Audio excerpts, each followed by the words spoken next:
And continuing with Chapter 6 of The Sword and the Stone by T.H. White, you'll notice that I changed Madame Mim's voice from kind of the seductress voice to a more witchy voice in the last chapter.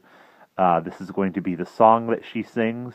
I've done quite a few takes of this, so if this is the first video that I've admitted to doing many, many takes of it, we'll peek behind the curtain. But here we go. First, she sang the old witch's song. Black spirits and white, red spirits and gray, mingle, mingle, mingle, you that mingle may. Here's the blood of the bat. Put in that, oh, put in that. Here's Libard's bane. Put in again, mingle, mingle, mingle, you that mingle may. Then she sang her work song. 2 spoons of sherry, 3 ounces of yeast, half a pound of unicorn, and God bless the feast. Shake them in a colander, bang them to a chop, simmer slightly, snip up nicely, jump, skip, hop. Knit 1, knot 1, purl 2 together, pip 1 and pop 1, and pluck the secret feather. Baste in a mod oven, God bless our coven, tra-la-la, 3 toads in a jar. Tee-hee-hee, put in the frog's knee. Peep out the lace curtain, there goes the top lady girl. She's up to no good, that's certain. Oh, what a lovely baby. How nice it would go with gravy. Pinch the salt. Here she pinched it very nastily. Turn the malt. Here she began twiddling round Widdershins in a vulgar way. With a hey, nonny, nonny, and I don't mean maybe. At the end of this song, Madame Mim took a sentimental turn and delivered herself of several hymns of a blasphemous nature and of a tender love lyric, which she sang sotto voce with thrills. It was, my love is like a red, red nose. His tail is soft and tawny, and everywhere my lovely goes, I call him Nick or Horny. She vanished into the parlor to lay the table. Poor Kay was weeping in a corner of the end hutch, lying on his face and paying no attention to anything. Before Madame Mim had finally thrown him in, she had pinched him all over to see if he was fat. She had also slapped him to see, as the butchers put it, if he was hollow. On top of this, he did not in the least want to be eaten for Sunday dinner, and he was miserably furious with the wart for leading him into such a terrible doom on account of a mere arrow. He had forgotten that it was he who had insisted on entering the fatal cottage. The wart sat on his haunches because the cage was too small for standing up, and examined his prison. The bars were of iron, and the gate was iron too. He shook all the bars, one after the other, but they were firm as rock. There was an iron bowl for water, with no water in it, some old straw in a corner for lying down. It was verminous. "Our mistress," said the mangy old goat suddenly from the next pen, "is not very careful of her pets." He spoke in a low voice so that nobody could hear, but the carrion crow, which had been left on the chimney to spy upon them, noticed that they were talking and moved nearer. "Whisper," said the goat, "if you want to talk." "Are you one of her familiars?" asked the wart suspiciously. The poor creature did not take offense at this and tried not to look hurt. "No," he said, "I'm not a familiar. I'm only a mangy old black goat, rather tattered, as you see, and kept for sacrifice." "Will she eat you too?" asked the wart, rather tremblingly. "Not she. I shall be too rank for her, sweet tooth, you may be sure. No, she will use my blood for making patterns with on Walpurgis night." "It's quite a long way off, you know," continued the goat without self-pity. "For myself, I don't mind very much, for I am old. But look at that poor old owl there. That she keeps merely for a sense of possession, and generally forgets to feed. That makes my blood boil, it does. It wants to fly, to stretch its wings at night. It just runs around and round and round like a big rat. It gets so restless. Look, it has broken all its soft feathers. For me, it doesn't matter, for I am naturally of a sedentary disposition. Now that youth has flown, but I call that owl a rare shame. Something ought to be done about it." The wart knew that he was probably going to be killed that night, the first to be released out of all the band, but yet he could not help feeling touched at the great-heartedness of this goat, itself under sentence of death. It could afford to feel strongly about the owl. He wished he were as brave as this. "If only I could get out," said the wart. "I know a magician who would soon settle her hash and rescue us all." The goat thought about this for some time, nodding its gentle old head with the great Cairngorm eyes. Then it said, "As a matter of fact, I know how to get you out, only I did not like to mention it before. Put your ear nearer the bars. I know how to get you out, but your poor friend there, who is crying, I don't like to subject you to a temptation like that. You see, when she whispers to the lock, I have heard what she says, but only at the locks on either side of mine. When she gets a cage away, she is too soft to be heard. I know the words to release both you and me, and the black cock here too, but not your young friend yonder." "Why haven't you let yourself out before?" asked the wart, his heart beginning to bound. "I can't speak them in human speech, you see," said the goat sadly. "And this poor mad boy here, the whittle, he can't speak them either. Oh, tell them me." "You will be safe then, so would I, and the cock be too if you stayed long enough to let us out. But would you be brave enough to stay, or would you run at once?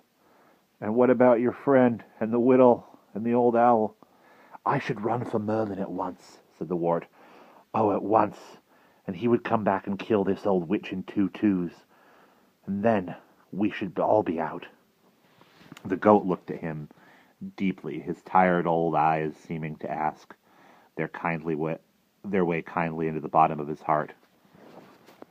"I shall tell you only the words for your own lock," said the goat at last. "The cock and I will stay here with your friend as hostages for your return." "Oh, goat," whispered the wart, "you could have made me say the words to get you out first, and then gone your way, or you could have got the 3 of us out, starting with yourself to make sure, and left Kay to be eaten. But you are staying with Kay. Oh, goat, I will never forget you. And if I do get back in time, I shall not be able to bear my life. And if I do not get back in time, I shall not be able to bear my life." "We shall have to wait till dark. It will only be a few minutes now." As the goat spoke, they could see Madame Mim lighting the oil lamp in the parlor. It had a pink glass shade with patterns on it. The crow, which could not see in the dark, came quietly closer, so that at least he ought to be able to hear. "Goat," said the wart, in whose heart something strange and terrible had been going on in the dangerous twilight. "Put your head closer still. Please, goat. I am not trying to be better than you are, but I have a plan.